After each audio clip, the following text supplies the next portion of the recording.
Hey everyone, it's Jason. Welcome back to Legendary, a James Bond deck building game, the good old 007.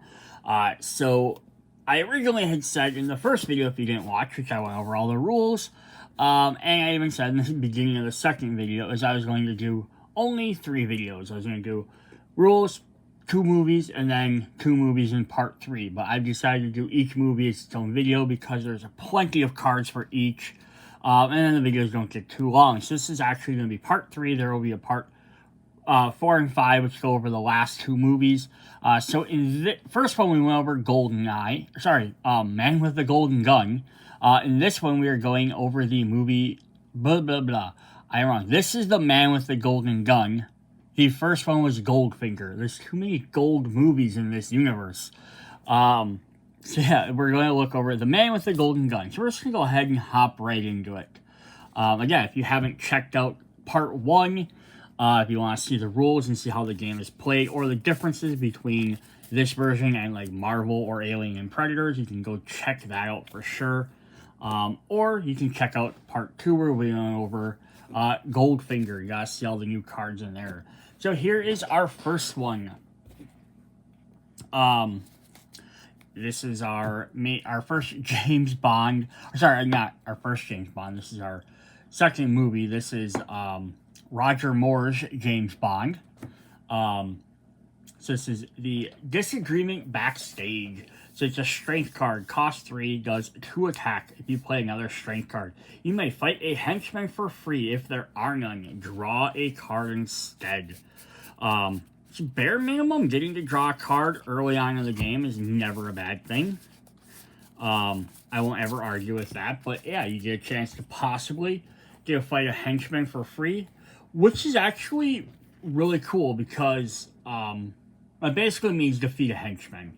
And the fact that some henchmen can later cost, and you start at 3 and then they go to 4 and then to 5, so the later ones.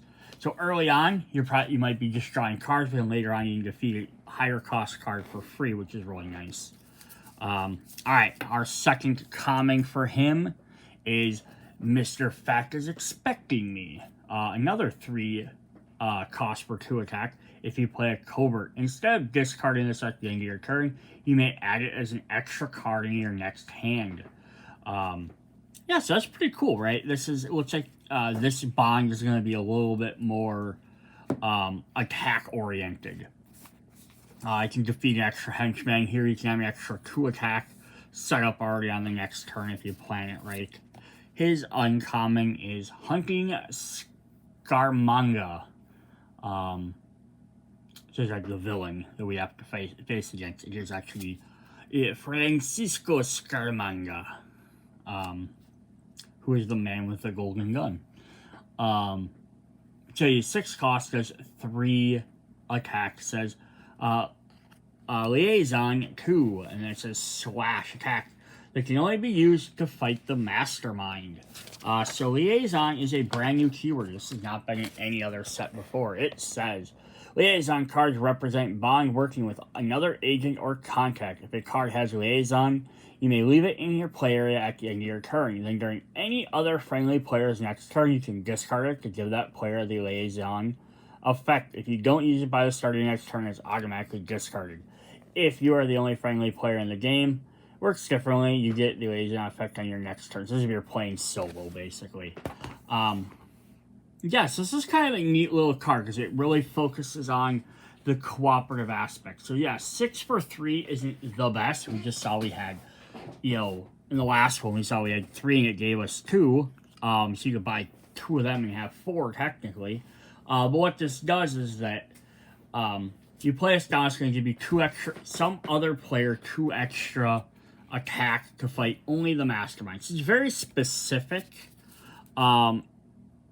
And who it's going to work for, or when it's going to be used, but it is still a very good ability. Like, because I need to imagine, like, later on in the game, like, we really need to beat him. You can, if you have 2 or 3 of these, because there are 3 total, you can have 4, 6, damage extra just to throw at him. And when some of the guys, like, even like him here, he costs 7 to begin with, right? Also, you knock it down by 2 even, that's 5, it's a lot easier to deal with. Then his ultimate, or his rare card, is an Inch Too Low. So it's 7 cost for 4 attack, which is okay. It's not the best. But it has, if you play another Covert card, choose a friendly player to gain the lowest cost hero in the Q branch into their hand. If there's a tie for the lowest cost, choose one of them. So very interesting. So it's kind of neat. He has like, his first 2 cards help him gain extra attack to do stuff, and his second 2 are basically working with other players, which is a neat idea. Yeah, fighting player to gain the lowest cost. So, this is a very up and down one because your lowest card cost could be a 2 cost card potentially. Maybe 1. There's occasionally there has been 1 card cost in Marvel, so there may be some in some of these expansions. I doubt in this one, but maybe a future one. I don't know. But yeah, that's kind of cool. But you could end up getting, if you plan it right, you could end up getting a 4 or 5 cost, which isn't the best. You're probably never going to get a 6, 7, or 8.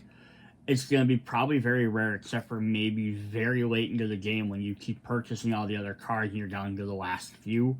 But at that point, But it is nice, though. It goes right to their hand. So this gives them a bonus on their turn. So you can even plan for the next player.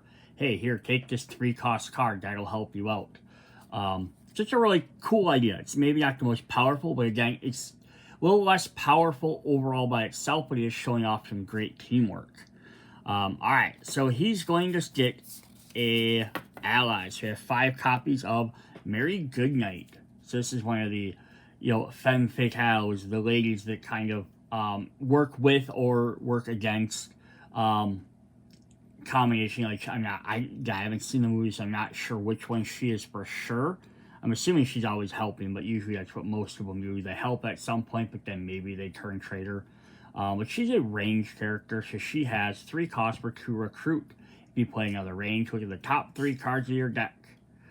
Discard any of them and put the rest back in any order. Hey, getting to stack your deck is not a bad thing. Hey, look, I looked at the top 3. I have 2 starter cards. Toss them. Get to draw 2 other cards maybe you got.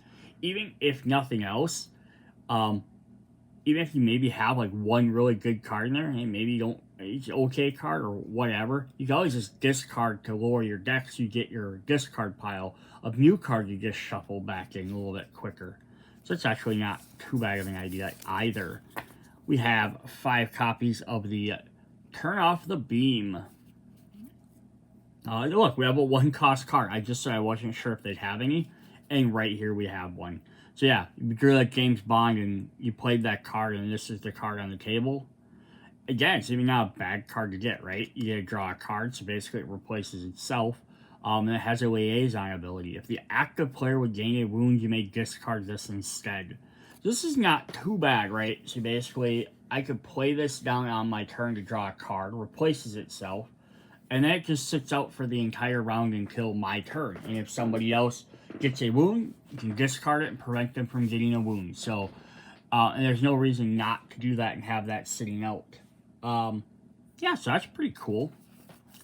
Alright, up next we have her uncommon, which is I Laid Him Out Cold. That looks like it's going to be more than laying him out cold. She may have murdered that guy. 5 costs for 3+ attacks. If you play another range, you may remove a villain in your victory pile from the game. If you do, get +3 attack. So this again, this is kind of neat because this set's leaning a little bit more towards that cooperative. So you're not going to be worried about the victory points at the end of the game, but getting them extra 3 attack could be very helpful. And there might be other sets or other things you might have to worry about, potentially guys coming back out of your victory pile. So this could also help with that if that ever becomes an effect in there. And then her ultimate card is Efficient Liaison Officer. So yeah, she's just definitely one of the good guys that helps him out. But that's cool. We get one of those. 8 costs for 4 recruit. Kind of like the other guy. He only had 4 attack, so almost the opposite. Reveal a card from the top of the hero deck until you reveal one with Liaison. Choose a friendly player to gain it to their hand, and shuffle the rest back into the hero deck. Interesting. So very similar to the Bond. If she's going to Bond card, is you're going to be able to get a card But here you're going to get whatever liaison cards. You could end up getting um,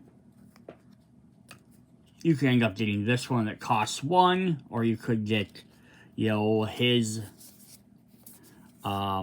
like his right there only costs what? His costs 6. You could end up getting that one, which would be a great one to get. But that's actually pretty cool. To actually go through the deck and find it. And then you give it to another player, so then their turn, they can play it. They get whatever possible little bonus from the card, but then now it's ready for you to use maybe on your turn if you want. Yeah, not overtly powerful in itself, but it's definitely going to work towards that cooperative aspect. That's really cool. Our next ally character is Andrea Anders. Who do you think sent that bullet? Carving 007 into the side of a bullet. 4 cost, 2 attack, liaison 1. 1 attack, which can only be used to fight a villain.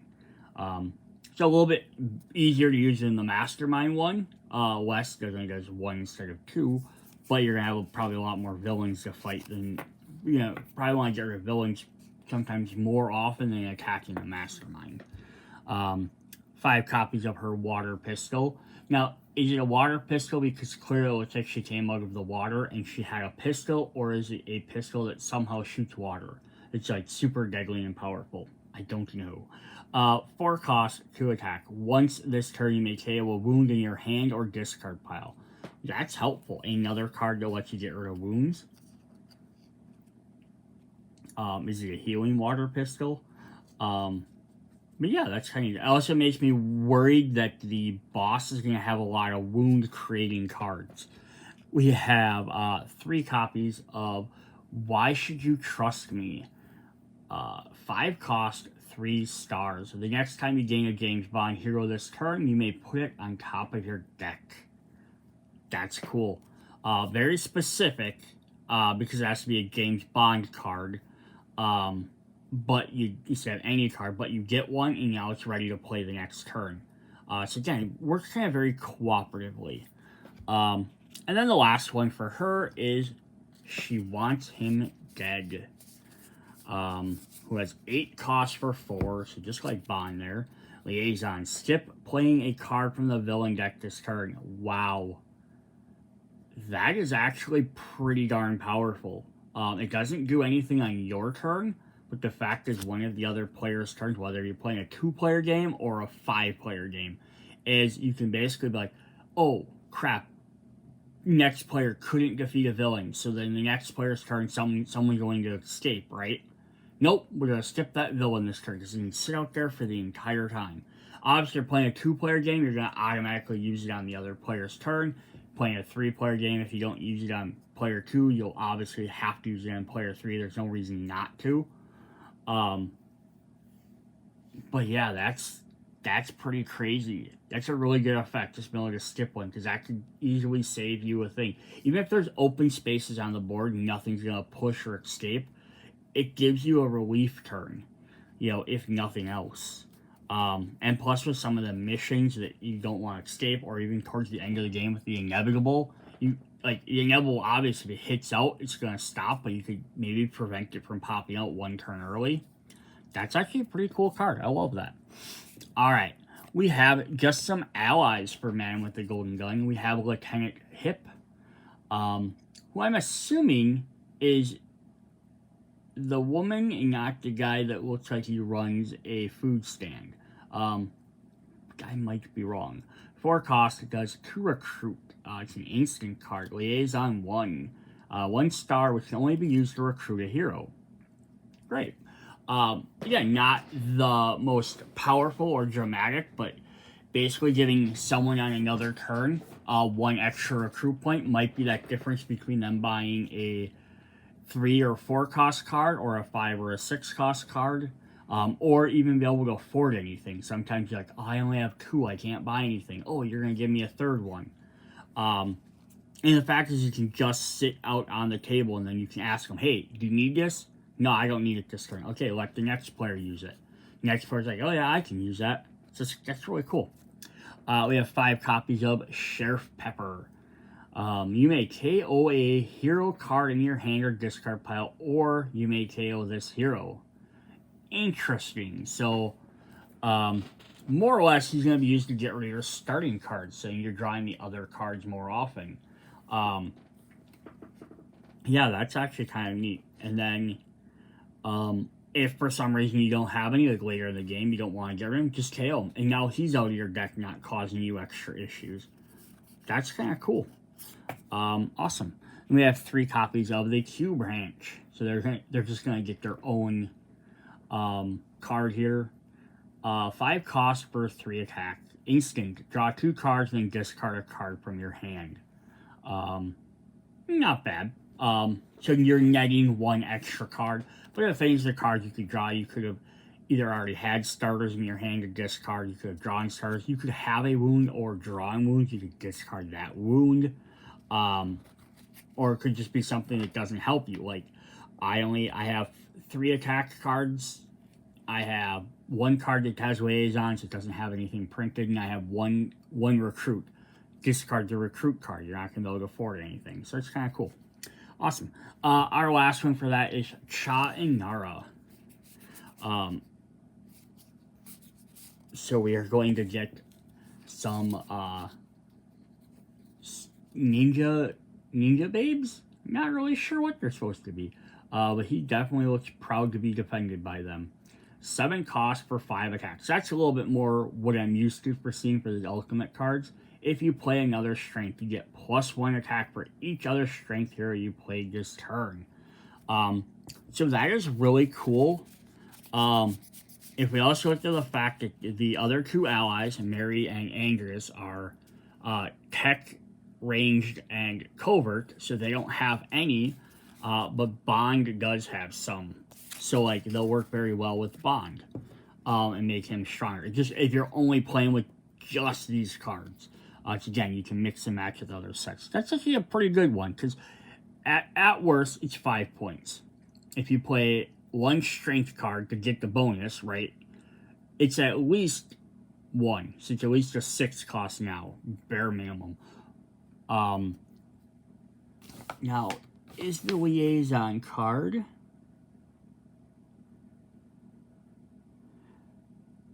Yes, it's not hard to say, because it says... You discard your liaison effect, you give the player that effect. It doesn't say they gain the card to use. Now, I'm only pointing that out because the Encounters games and Marvel later on adapted there's a Cooperate ability, I believe that's what it was called, keyword, which basically lets you discard or take a card from your hand and give it to your opponent. Like, play it and they get to use that effect on their turn, but then it counted as their card for the turn, so it would have triggered extra effects like this.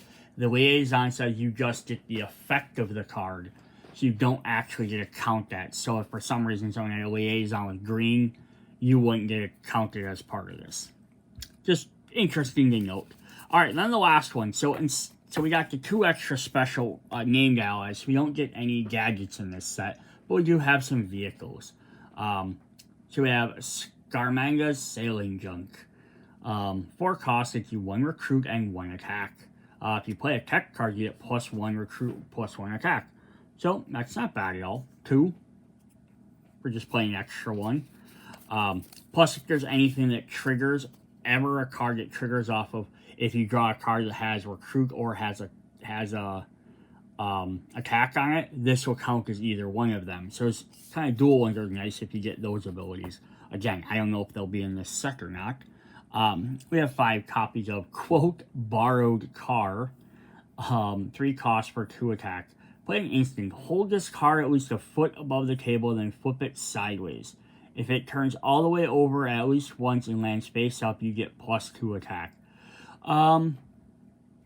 Thematically, I get it. Card flipping over, falling out of an airplane or something. I don't generally like gimmicky things like this in my games, just because I feel it's sort of disruptive.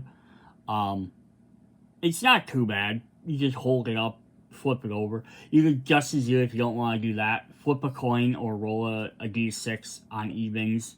you get it. Odd, you don't. It's generally the same idea, but maybe people don't want to like pick up their cards and be throwing them on the table. Oh crap! It fluttered off the table, or you know, or whatever. But yeah, it's not bad. Could 50-50 chance, or you could just even just be like, you know what? I played my instant card. I get +2. You know, it actually makes it a little bit more powerful versus a 50-50 chance at it. But you know, interesting. Not going to say that. That's all I have to say on it. We have 3 copies of the amphibious aircraft. Tech card as well. 6 cost to keep 2 attack and 2 recruit. If you play a tech, you get +1 for each. These vehicles are kind of compounding. And then the ultimate one for that, of course, is Bangkok Tailboat. I don't know why I said of course. How would I know that? 7 cost for 4. You may KO a wound in your hand, in your deck, and in your discard pile. Then shuffle your deck. You can't get wounds until the end of after your next turn. Potentially really good. Potentially completely useless. It's one of them 50-50 type cards. If you have wounds, because I'm assuming, because we have a couple of cards in here that help get rid of wounds, that this movie, the villain and the group and stuff, and the Steam are probably going to have a lot of stuff giving you wounds a lot more often than maybe some of the other ones, which is why they aimed at this direction. But yeah, if you're getting a bunch, this could be an ultimate card, right? You could potentially get up to 3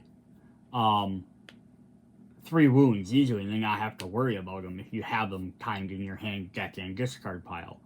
And then you also can't gain any more for a turn. Even just that might be very helpful if you know an effect's coming up that might hurt you a bunch. The downside also being if you don't have any wounds, because maybe the villains you're fighting against aren't giving out wounds that often. There's some decks that just don't do it. They don't have any reason to, or they very rarely ever do. Then this card's not that great. 7 for 4. So it's kind of a back and forth on that. Alright, so that was where our 5 different hero classes we had for Man with the Golden Gun. Then we have our special starter cards, so we get our 8 copies of Roger Moore. I really love this as a fact, right? That each player gets to play as a different Bond. I'm not for sure, but I know there's more than 4 Bonds. I think there's at least 5. I think there's maybe 6. But I'm hoping that there's a different Bond in one of the expansions they did include. I know the starter game usually just has the cards for the starter, but I really hope they included at least these 8 cards to replace them, so you can always have your cards like, I'm playing Sean Connery Bond, and you're like, I'm going to play Roger Moore Bond, I'm going to play Daniel Craig Bond. Because again, maybe we're talking about upcoming, eventually making a brand new Bond that may or may not be a black person, or a black guy, or could be a black woman, or even just a woman in general. It'd be neat, yeah, if they ended up making that, and they, hey, pop that out, do this, or, you know, it'd be kind of cool, just to keep adding new starter cards, and it's a couple extra cards to print. Then we have our 4 copies of the double agent starter card, same as the other one. I'm just kind of keeping them with the set together. We have our 3 copies of Mrs. Moneypenny, which I'll just get shuffled together, which, interestingly enough, is also done, played by Lois Maxwell, who did the Sean Connery ones as well. Just kind of neat. There's that little carryover there.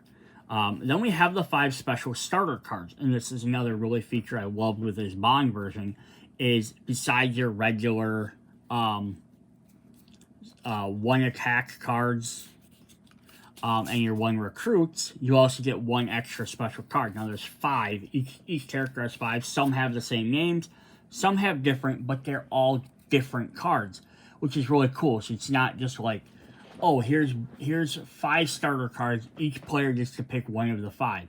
No, each different era of Bond, or each different actor of Bond, gets their own cards to kind of represent their movies, which I think is really cool. And I love that the years on there. So from 1974 to 1985, which is the Roger Moore era, we have the standard field issue gun here. So it gets you 2 attack, but it says it's +1 each time a master has been fought this game. So this is a starter card that literally gets more powerful as the game goes along. So by the time you defeated him 3 times, now it's a 5-cost card. So this is a really neat idea. We have a special upgrade. There's C card there. Only gets you 1 attack, but you draw a card for each time the Mastermind has been fought. So this one, again, is kind of focusing on defeating the Mastermind, which we did have that Bond card right off the bat. Not right off the bat, but he had his Liaison, which helps you fight the Mastermind. So this is kind of neat. So it kind of ties in with that a little bit. But yeah, again, first time you play this, hey, 1 attack replaces one of his regular James Bond cards. But you get to draw a card. You don't get to draw any cards, right? So it's not any better than a regular starter. But then as you beat him, later on, you're going to possibly draw 3, maybe 4 cards, depending on how many times you want to fight him. We have Champagne for 2. So last Sean Connery one had Shaken Not Stirred. Now we have Champagne for 2 instead. So it just says 1 recruit and draw a card. For each time the Mastermind has been fought this game, you may KO a wound in any discard pile. And that's pretty cool, right? Get rid of some extra wounds that way. We have MI6. It's apparently on a sunken ship. +2 recruit. You get +1 recruit each time the Mastermind has been fought this game. This thing could be... Normally I'd be like, oh, that's not that great, I guess, because who cares later on, like later in the game, if I'm getting 4 or 5 recruit. But there's the missions that can sometimes be purchased with recruits, so this could definitely be helpful for that. And then the last one is Bond. James Bond.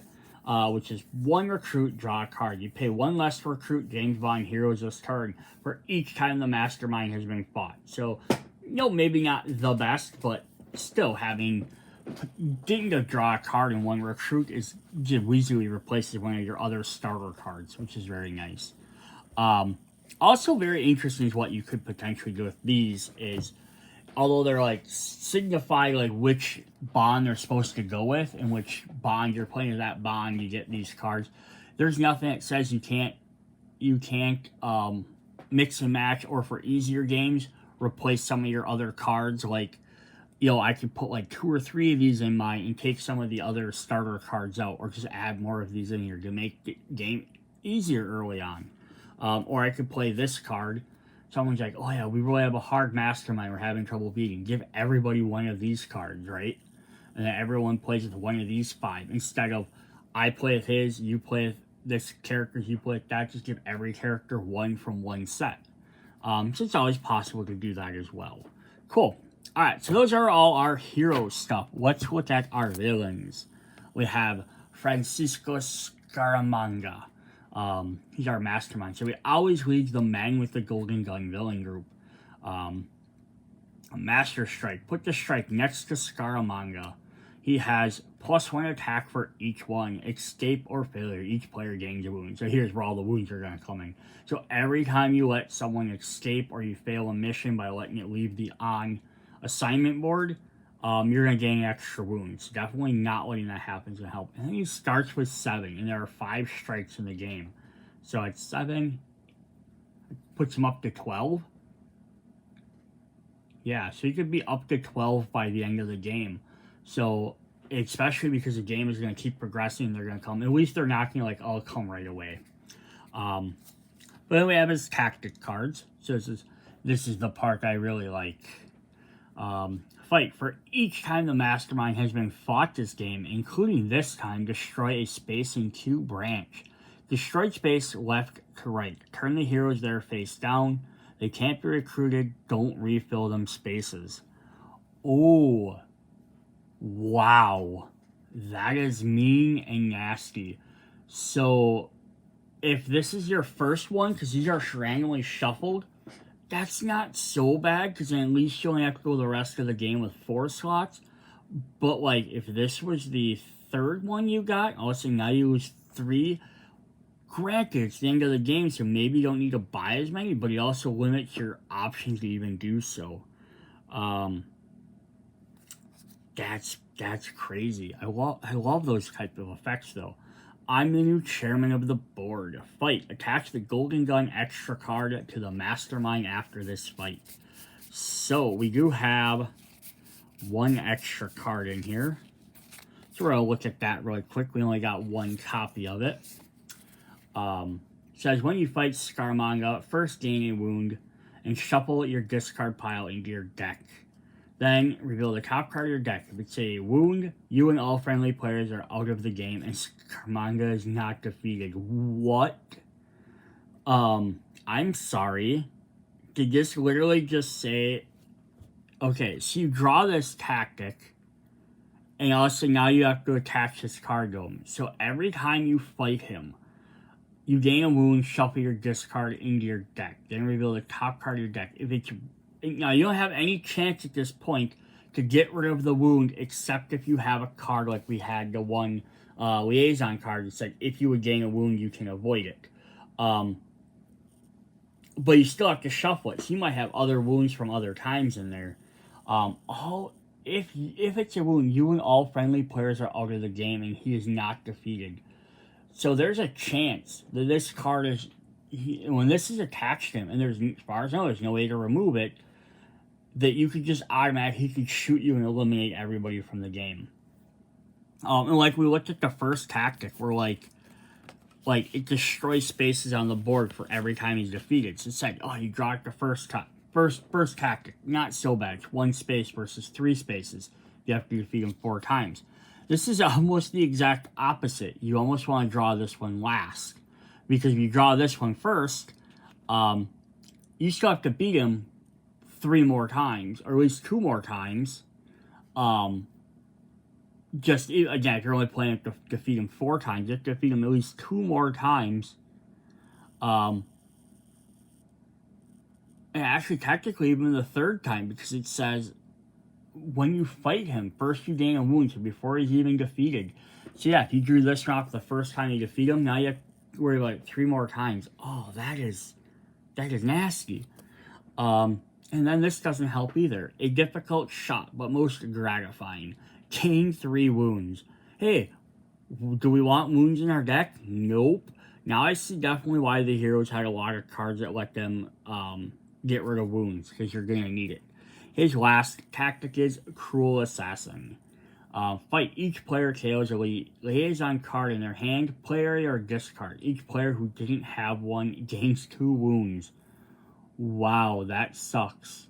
KOing a card, those are actually pretty decent, powerful cards. But if you don't, you gain 2 more wounds. So yeah, he's just handing out wounds left and right. That's awesome. I love it. It makes for a very interesting game. It's better than just, oh, if you, like, not to crap on Marvel, but some of the base set Marvel stuff was literally like, reveal a tech card. If you don't have one, gain a wound. If you have one, great. You know, it's not that hard. Just everyone get a tech card early on. And then there's like, like one guy would have a strength card, then this. You know, some of them were really easy like that. Alright, so for our villain group, we have Rodney. Fight. Wound the Mastermind. Put a wound next to it. It gets -1 for each wound it has. Interesting. He's very powerful for deck A, but the fact is he wounds the Mastermind makes him a little bit easier. I'm not going to argue with that. And we have Knick-Knack here. Fight. Reveal the top card of your deck. Knick-Knack is not defeated unless that card has at least 1 printed attack. And he costs 2. So, yeah, it's going to be hard to hit. She might spend your 2, might not end up defeating him. You can spend another 2, try it again. Very interesting. In deck B, we have the Barik Thugs.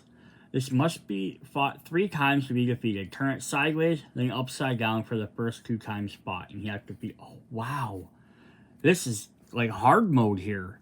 So it's like, I feel like compared, like, you think, like, they should all be roughly the equal amount of difficulty. This deck seems harder. So basically it's saying is the first time you defeat him, once... turn him sideways. Do the second time, that's twice. You defeat him this time, he's discarded.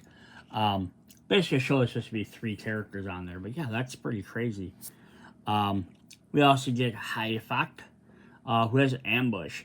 Each player puts a random henchman from their victory pile into the rightmost open on assignment space. This effect ends when there are no open spaces left or henchmen in the victory pile.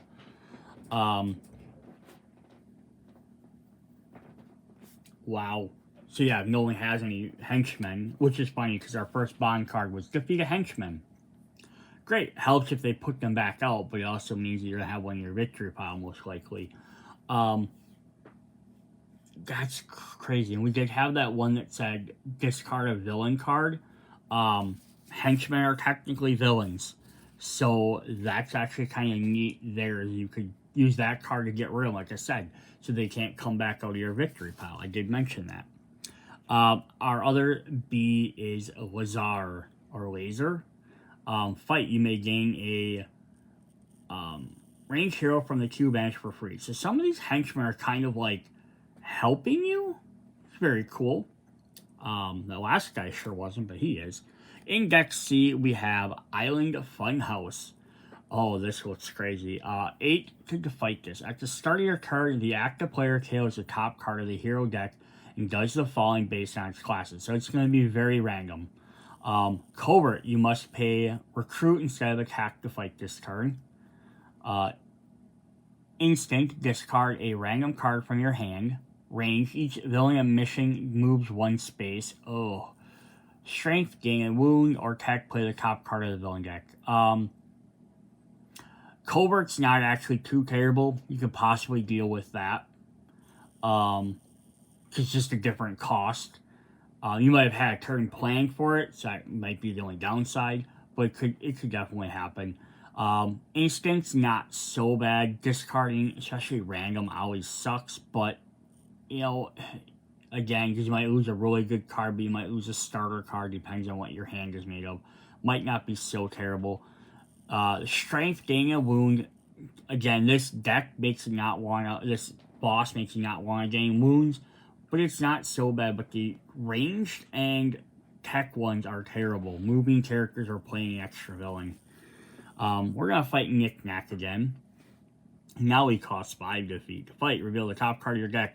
Nick Nack is not defeated unless the card has at least 1 printed attack, but he also has Escape. The active player gains this card when drawing evil wings. Again, it's a second card in this set. It's literally like, this happens, you lose the game. And there's nothing you can really do about it if that happens. So basically, you can't let him escape. Wow. Then we have this one, the last villain for C, which is Winged Car for 7.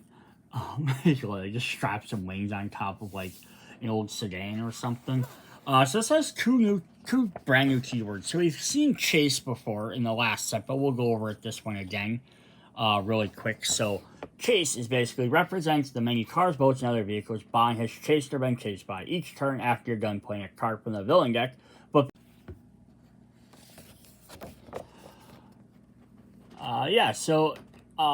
each turn after you're done playing a card from the villain deck, before you start playing heroes from your hand, villain, or mission, with Chase will automatically move 1 space, pushing other cards as normal. This happens whether the card with Chase is pushed by another card this turn or not, and will move this way until the first turn enters on assignment. If more than 1 card is chased, resolve each from left to right. It shall look like they're moving simultaneously. High-speed chase. Not in this card, but it might come up. This key works just like Chase, except you'll move 2 spaces. So what this does is it means as soon as it comes into play, and then every subsequent turn after that, it will always be trying to escape the board. And it's going to push everything else. And then with the villain having, every time something escapes, you gain a wound. Wounds obviously being bad for a bunch of other cards. Plus you have the one Nick Nack. If he escapes, that definitely could end the game for you. Yeah, this is when you're going to want to focus on getting rid of. What makes him even more difficult is the other new keyword, Flying.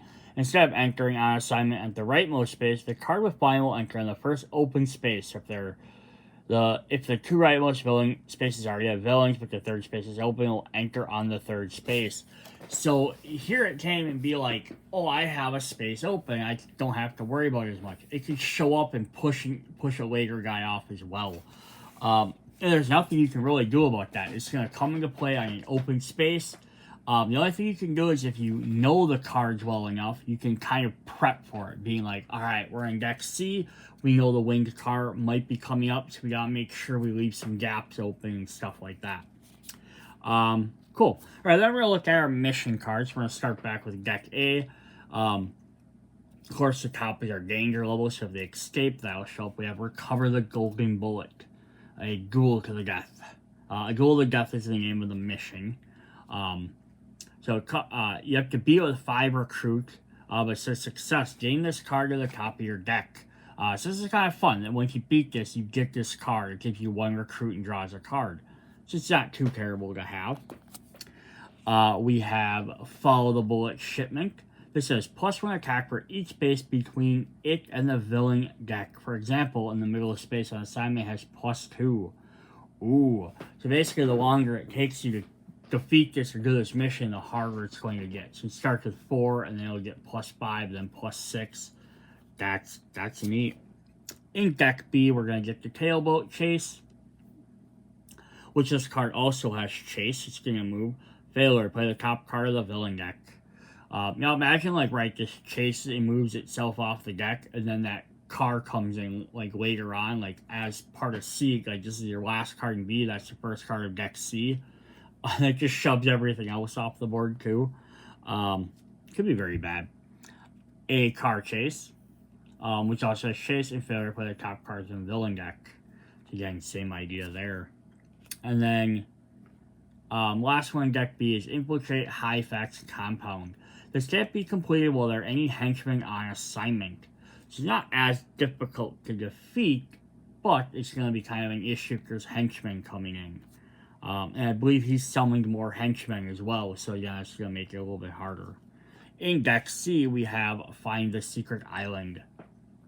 On your turn, you may ask other players to help search for the island. If you do, each player, including you, may reveal any number of cards from their hand. If all 5 classes, that's blue, green, yellow, red, gray, or black, those different ones, are revealed from their hand, this way complete the mission, but remove it from the game instead of putting it in your victory pile. Interesting. So either you could pay 10 to defeat it, which is daunting to do, or every player may reveal a number of cards. What is nicer is just reveal them. It doesn't say discard them or KO them or anything like that. So it's not at least terrible. It's whether if you're playing a 2-player game, you only have 1 other player to play. If you're playing a 5-player game, you might each have 1 card. Just kind of depends. Then we have Retrieve the Solex Agitator. Success. Gain this card to the top of your deck. Double your recruit and attack this turn. That's pretty powerful. That's almost like an ultimate card there. We also cost 10 to beat. That's actually neat though. I don't know if I've ever seen a card that's have a defeat cost of both recruit and attack. There's been cards in Marvel that have had Bribe, which have an attack, but lets you pay recruit instead. And some of these cards just have recruit, but I don't think I've ever seen it has both symbols. So having 5 of each could be kind of tricky. Our last card for deck C is Begin the Duel. Which duel? The Duel to the Death. With his little tiny pistol and his golden gun. Costs 9 to beat. This gets -3 for each mastermind tactic in the active player's victory pile. Oh, this is kind of neat. So if you've beaten all 3 of them, if you've beaten him 3 times on his last one, he's now 0 and you automatically win this. So that's kind of cool. And then the inevitable card. Escape the Overloading Solar Plant. Success. Instead of defeating this, move it to the right space 1 and then it gains 3 wounds. Then gain 3 wounds. Ooh. Instead of defeating this, move it to the right. So this is, you have to beat this and it's just going to keep moving back. Moving back on the board, but then you're going to gain wounds every time. Oh, so that means, yeah, imagine that, like, right? You keep trying to beat this, and then, you could hit one of these other cards that just, imagine that if all of a sudden this popped up as, like, one of the last ones. That could be really bad. Crazy. Alright. And then we have our henchmen. So we have are Dex A1, which I believe there's 3 copies of each. No, there's 3 of the Dex A's, 4 of Dex B's, and 3 of Dex C's. So they go 3, 5, or 3 copies, 4 copies of copy 4, and 3 copies of copy 5. But they have the same ability. It says, martial arts students, fight. When you draw a new hand at the end of your turn, draw an extra card. So the henchmen are generally, they're not the hardest to beat. They generally have positive effects for you. The first ones we saw, the Fort Knox Tyson, the Goldfinger one, gave you an extra recruit. This just lets you get an extra card in your next turn, which isn't bad either. Alright, then the last 2 cards we have are our Steams. So the ones that kind of tie into this, which, like all the other stuff, can be mixed in with everything else. We have the Duel to the Death. I always use Duel to the Death mission group, 5 Steam twists. Starting with you and continuing clockwise, each player gains a wound until one has been gained for each twist played this game. Danger level 5, evil wings. Wow. Again, this deck is going to be handing out wounds left and right. Crazy. And then we have the other one is to build a secret island lair. 5 Steam twists. Attach this to the rightmost on assignment space that doesn't have one. It is now part of the lair. Villains and missions in that lair have +1 recruit or attack. Danger level 7. Interesting. Attach this to the rightmost on assignment space that doesn't have one. It is now part of the lair. Villains and mastermind missions in the lair have +1. Okay. Yeah, so it starts right. So your first guys always are going to be a little bit harder to defeat. That's not actually too terrible to do. But it's a twist, so you're not attaching the Steam. So every time a twist comes out, so eventually, if you get all 5 of them out, every single thing will have 1 cost more. So not terribly difficult, but a good mild nuisance. Again, I could see playing this as making this a little bit easier to fight against. Like, hey, we're having trouble. Like, we still want to play Man with the Golden Gun, but this Steam is way too extra difficult where you're gaining more and more wounds, right? So you could do this one and try it. Again, this could work with any other movie as well. Makes it just a little bit harder to play this stuff, but again, then you can focus on playing the game and not have to focus on the Steam's condition as much. So that's pretty cool. Alright, that's what we have for a Legendary James Bond deck building game. Our movie number 2, which was A Man with the Golden Gun. Come back for the next 2, and we will be going over GoldenEye with Pierce Brosnan, of course, and Casino Royale with Daniel Craig. I'm surprised he doesn't have a movie with Golden in his name, like, Golden Tower or something, or the Golden Sphinx. Just to keep the gold theme running through the base game. Alright, hope you guys enjoyed the video. Hit me up in the comments. See you guys later. Bye.